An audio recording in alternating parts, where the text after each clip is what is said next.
दोस्तों, अब इन पत्थरों से हमारा रास्ता पैदल शुरू हो रहा है। इससे आगे एटीवी नहीं जाएगी। और ये देखिए, मंदिर के पहले दर्शन हो, देखिए लाल छत दिख रही है। तो जय हो अंजनी महादेव। और अब मैं रास्ते में मिस्टर ठाकुर से, रजनीश ठाकुर से बातचीत करता चलूँगा। तो ये देखिए दोस्तों, इसमें बादल आगे हैं और कितना सुहावना मौसम बना है। देखिए बहुत ही अच्छा है। देखिए थोड़ी थोड़ी धूप भी है। तो रजनीश जी, मुझे आप बताएंगे, हाँ जी। आप कहाँ के निवासी हैं, कहाँ रहते हैं आप? जी, मैं सोलंग गांव का निवासी हूँ। अच्छा, सोलंग हाँ नाम से। जी, यहाँ पे जैसे एक सोलंग मार्केट है ना, एक गांव है, तो हाँ मैं हाँ। ऊपर गांव में रहता हूँ। अच्छा, तो हाँ जी। आपका गांव मार्केट से कितना किलोमीटर दूर होगा? वो 2.5 किलोमीटर है। 2.5 किलोमीटर। हाँ जी। तो जैसे रजनीश जी, मेरी जानकारी है या मुझे जो मेरी मेमोरी ले जाती है, जो यादाश्त है, आपके गांव में कभी आग तो नहीं लगी थी सोलंग हाँ में? जी। हाँ जी, 2008 में अप्रोक्स 60% गांव जल चुका था। अच्छा। हाँ जी। तो देखो रजनीश जी, जैसे मेरी यादाश्त थी, रजनीश जी ने उसकी पुष्टि की। 2008 में बोलते हैं कि उस गांव में भयंकर आग लगी थी और लगभग 60% जो वहाँ के घर थे जल गए थे। तो सर, फिर उनको बनाने में सरकार की तरफ से मदद मिली? मतलब अब ऐसा है कि मुआवजा दिया गया सरकार से। अब ये नहीं आइडिया कि कितना दिया था, क्योंकि नहीं, हम तो उस टाइम बहुत पर्याप्त था छोटे जितना थे। मतलब नुकसान हुआ था मतलब तो? इतना था कि रहने लायक हो रहा था रहने लायक उसमें। था। हाँ जी। तो दोस्तों देखिए, इनके 2008 में एक बहुत ही त्रासदी घटी थी सोलंग गांव में। और सारे जो घर थे 60% वो नष्ट हो गए थे। और जिसका घर चला जाए तो आप अंदाजा लगा सकते हैं। ये याद है कि कौन सा मौसम था, सर्दियों का था? हाँ जी। हाँ जी, नवंबर, 25 नवंबर। वो बताइए, ये बता रहे 25 नवंबर। देखो कितनी ठंड होगी यहाँ पर। और फिर सर, फिर कहाँ रहने ठहरने का कहाँ? मतलब जो बाकी घर रह गए थे, हाँ। फिर उन्हीं में ये लोगों ने एक एक कमरे में अपने परिवार को लेकर गुजारा किया था। तो ये बता रहे, जो 40% घर रह गए थे, उसी में जो 60% जो लोग जो जो घर जले थे, उन्होंने वहीं गुजारा किया, अपना वहीं रहे।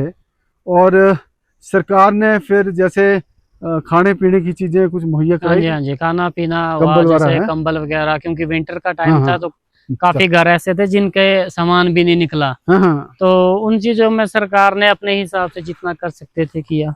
मतलब आप लोग संतुष्ट थे जितना भी उसमें सरकार ने किया? तो आप ये मानते हैं कि सरकार ने ठीक ठाक कर दिया था उसमें? हाँ जी, अपने हिसाब से ये अपने जितना वो हिसाब कर से ठीक सकते कर थे। सकते थे। तो दोस्तों देखिए, इस कुल्लू घाटी में मेरा यह अनुभव है कि सर्दियों में यहाँ आगजनी की केसेस बहुत होते हैं। जब भी सर्दियाँ शुरू हो जाएंगी तो अखबार के पन्नों से पता लगता है कि जी इस गांव में आग लगी, इतने घर जल के राख हो गए। तो इस पर भी लोगों को चिंतन करना है कि किस प्रकार से जो आगजनी की घटनाएं, इनसे बचा जाए। सरकार को भी लोगों को जागरूक करना है कि क्या क्या कारण बनते हैं कि जिसके कारण से यह घरों में आग लगती है, और किस प्रकार से जो निजी संपत्ति है, जो लोगों के घर बार हैं, उनको बचाया जा सके। मैं अपने दर्शकों को ये बताना चाहता हूँ कि जो हमारे पहाड़ी क्षेत्र में जो गांव हैं, उनमें घर जो है एक के साथ दूसरा लगा होता है। और जैसे सर्दियाँ पड़ती हैं तो सर्दियों के लिए एक तो लकड़ी इकट्ठी कर लेती हैं पूरे सर्दी के लिए, विंटर के लिए। और जो माल मवेशी है, जो गाय बैल बकरी है, उसके लिए घास भी एकत्रित करते हैं। तो शायद ये भी हो सकता है कि ये जो लकड़ी एकत्रित करते हैं, घास एकत्रित होता है, तो उसमें कोई लापरवाही हो जाए तो उससे आग लगती हो। ये तो मेरा अपना ही एक विचार है। बाकी मैं नहीं कह सकता कि इस कारण से आग लग रही है। तो ये मेरा अपना मत है। लेकिन इस बात पर चिंतन करने की बहुत ज़रूरत है। देखिए ये दोस्तों, देखिए कितना बड़ा यहाँ पानी का जो खड है सर, ये क्या है? हाँ जी, हाँ जी, खड्डा कितनी एरिया। बड़ी खड नदी आई तो है। वैसे परे थी, बट यहाँ से भी आ गई है। और इसने देखो पूरा तहस नहस कर दिया है। देखिए रास्ता भी तहस नहस हो गया है, और कितने कितने बड़े चट्टाने बोल्डर्स और आगे हैं। तो यह जो आपदाएं हैं हिमाचल में, पहले तो कुल्लू ज़िले में सुनते थे या फिर उत्तराखंड में ऐसी घटनाएं होती थी, लेकिन अब की बार हिमाचल के दूसरे ज़िलों में भी इस प्रकार की घटनाएं हुई हैं। तो इन घटनाओं को रोकने के लिए कोई सकारात्मक कदम लेने की आवश्यकता हो। देखिए झरना दिख रहा है, शायद यही झरना है जिससे कि महादेव के अभिषेक होता है। दोस्तों मैं बताना चाहूँगा आपको, जिस अलौकिक मंदिर में मैं जा रहा हूँ आज, उसका जो इतिहास है बहुत ही इंटरेस्टिंग है, बहुत ही जिसको बोलते ज्ञानवर्धक है। आप जानते हैं कि हनुमान जी की माता जी का नाम अंजनी है।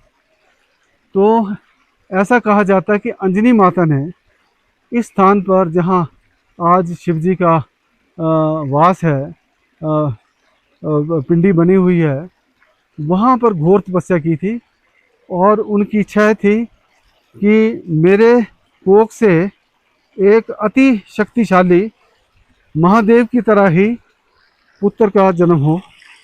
और महादेव ने उनकी जो विनती थी, पुकार थी, जो उनकी अरदास थी, सुना, और हनुमान जी का जन्म हुआ और उनको दर्शन दिया, और यहाँ पिंडी के रूप में स्थापित हो गए। दोस्तों ये देखिए, ये जो जल आ रहा है, इससे पिंडी का अभिषेक होता है, जल अभिषेक होता है।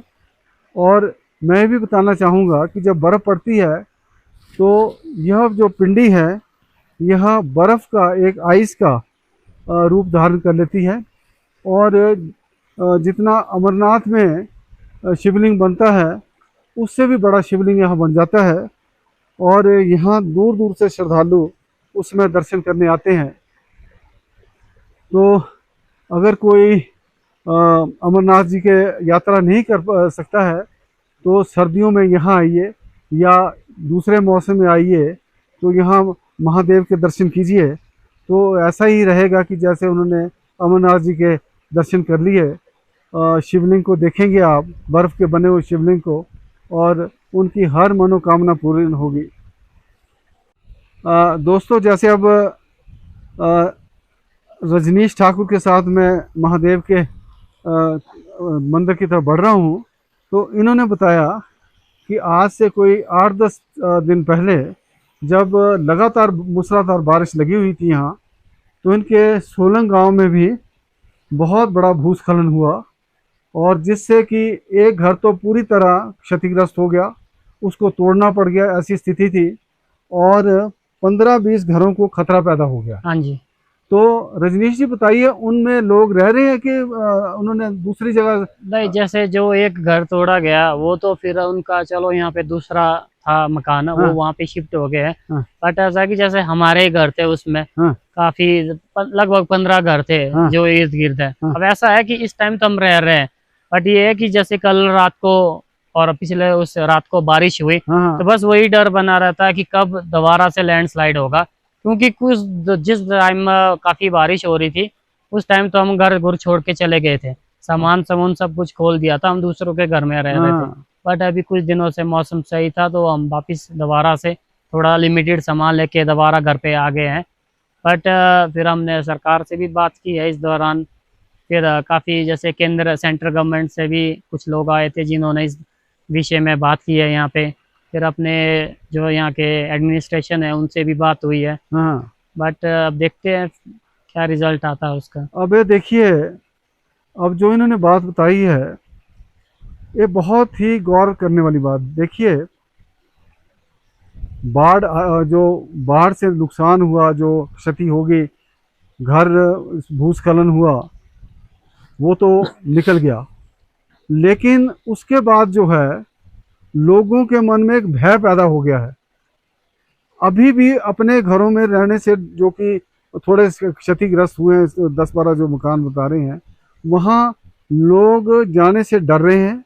अभी बता रहे हैं कि 5-7 दिन मौसम ठीक रहा तो इन्होंने कुछ सीमित सामान ले जाकर वहाँ ठहरना शुरू किया था, लेकिन पिछले कल या परसों, उससे पिछले कल बहुत तेज़ बारिश हुई, तो इनको बहुत ही उससे चिंता हुई, बहुत इनमें एक घबराहट का वातावरण था।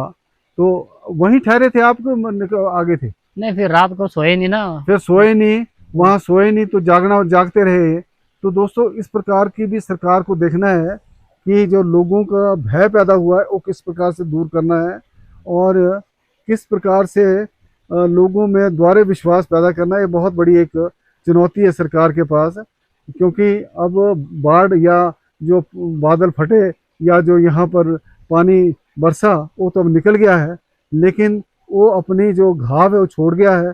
और उन्हीं घावों में से एक है कि जो लोगों में घबराहट पैदा हुई है। जैसे कि मैंने कल आपको बताया था, जो इनर अखाड़े का मैंने कवरिंग की थी, ब्लॉगिंग की थी, तो उसमें भी लोगों का यही कहना था कि 3-4 मकान तो क्षतिग्रस्त हुए, लेकिन जो उस लाइन में दोनों तरफ फ्रंट और जो गली बनी है उसके दोनों तरफ के जो मकान में रहने वाले हैं उनमें बहुत दहशत है, वो भी अपने मकान छोड़ के भागे हैं। तो अब इस चीज़ को भी देखना है कि किस प्रकार से इनका जो विश्वास टूट गया उसको वापस लुटाना है। दोस्तों देखिए, महादेव के दर्शन के लिए चट्टानों में से गुजरना पड़ रहा है। देखिए, बहुत आनंद बहुत आ रहा है। कठिन रास्ता कठिन है, लेकिन महादेव के आशीर्वाद से बहुत ही आनंद आ रहा है। और रजनीश के साथ बहुत ही अच्छी बातचीत चली हुई है। ये देखिए, आप ये मंजर देख सकते होंगे कि जब यहाँ से पानी बह रहा होगा क्या हालत होगी, यहाँ पर कैसा स्वरूप होगा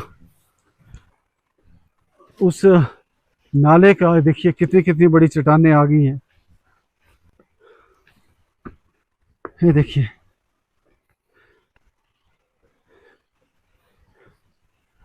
तो दोस्तों आजकल पहाड़ों में रहना भी खतरे से खाली नहीं है। जैसे मूसलाधार बारिश आ जाती है तो जो नदी नाले हैं उफान में आ जाते हैं, और उसके साथ यह जो समस्याएं हैं वो पैदा हो जाती हैं। देखिए कितनी कितनी बड़ी चट्टानों से मैं गुजर रहा हूँ। ये तो तभी चल पा रहा हूँ कि महादेव के आशीर्वाद है, अन्यथा ये देखिए रास्ता तो कोई नहीं है, यहाँ पर कोई रास्ता नहीं है, देख सकते हैं आप। और ऐसा जो दुर्लभ ब्लॉग होगा वो भी बहुत कम बने होंगे जिसमें से ऐसे कठिन रास्तों में से बड़ी बड़ी चट्टानों में से जाना पड़ रहा है। हाँ, श्रीखंड महादेव को जाते हुए कुछ जगह पर ऐसा रास्ता हो सकता है, लेकिन वहां भी इतनी इतनी बड़ी चट्टानें नहीं है। देखिए दोस्तों, टनों के हिसाब से चट्टानें हैं। देखिए, और चट्टानों के ऊपर से ही मैं गुजर रहा हूं। ये देखिए,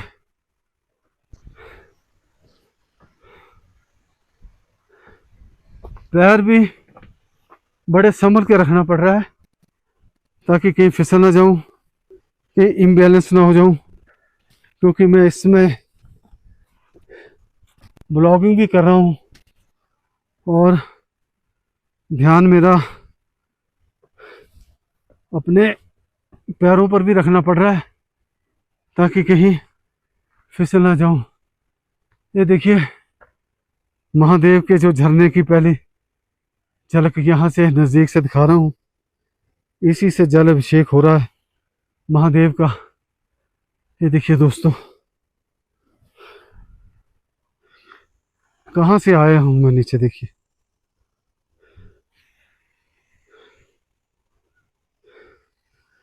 मैं और रजनीश दो ही हैं इसमें, यहाँ कोई दूसरा नहीं है। दोस्तों देखिए, यह रास्ता है, देखिए। अब इतनी बड़ी खाई से हमारे को गुजरना है।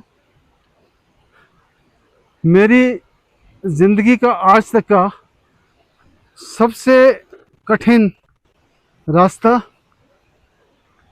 दोस्तों 70 ईयर्स माई एज, 70 साल मेरी उम्र है दोस्तों, लेकिन इतना कठिन रास्ता मैंने पहले कभी भी तय नहीं किया, नहीं चला ऐसे रास्ते से। ये देखिए किस प्रकार से नुकीले पत्थरों पर पैर रख रख कर मैं जा रहा हूँ। रजनीश को तो एक्सपीरियंस है, लोकल है यहाँ का, लेकिन अगर रजनीश मेरे साथ ना होता तो मेरे लिए यहाँ आना असंभव ही नहीं, नामुमकिन था। ये देखिए दोस्तों, इम्बैलेंस हुआ मैं। अब ये देखिए नीचे उतरना पड़ रहा है। ये देखिए, ये देखिए, ये सारा नाला कितना विनाशकारी है। अब मैं थोड़ा सा बंद करता हूँ ताकि गिर ना जाऊँ, फिर यहाँ से उतर के फिर बात करूँगा। देखिए रजनीश कहाँ पहुँच गए हैं, देखिए। पूरा यहाँ से मैं कम से कम उनसे 50 मीटर दूर हूँ। नाले में पानी बह रहा है और मैं अब यहाँ से गुजरता हूँ। अब मैं नाले में से गुजरूंगा। देखिए आप आवाज़ सुन सकते होंगे। अब यहाँ से मेरे लिए कठिन काम है ये। मैं चयन करूँगा कि कहाँ से मैं जंप करूँ। ये देखिए यहाँ से जंप करना मेरे लिए संभव नहीं है, तो मैं परली तरफ जाता हूँ। ये देखिए दोस्तों,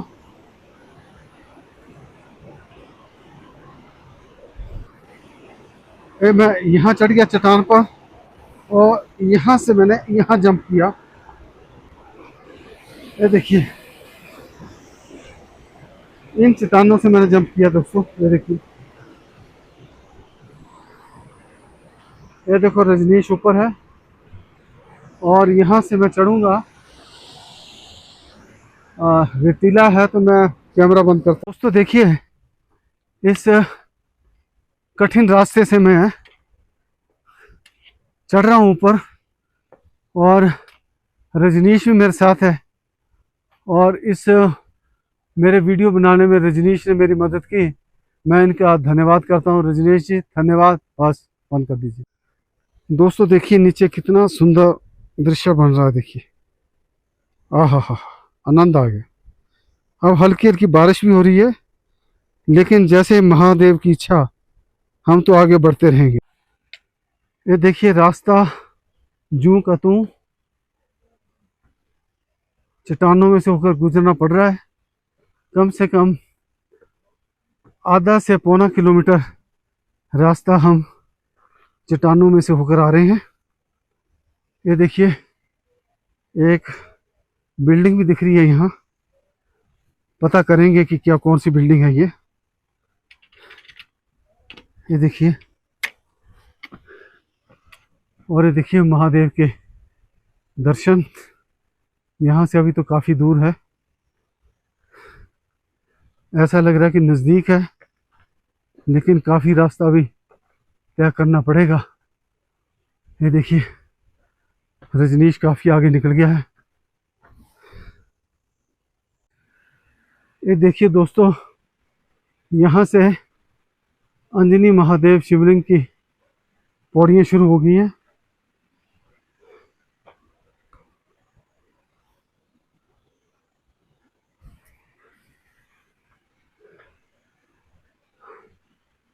अब हम महादेव के दर्शन करने से कुछ ही फासले पर हैं। झरने बहते हुए कल कल की आवाज़। वो देखिए ऊपर भी झरना आ रहा है, आसमान में बादल छा गए हैं और मौसम खराब हो रहा है। ये देखिए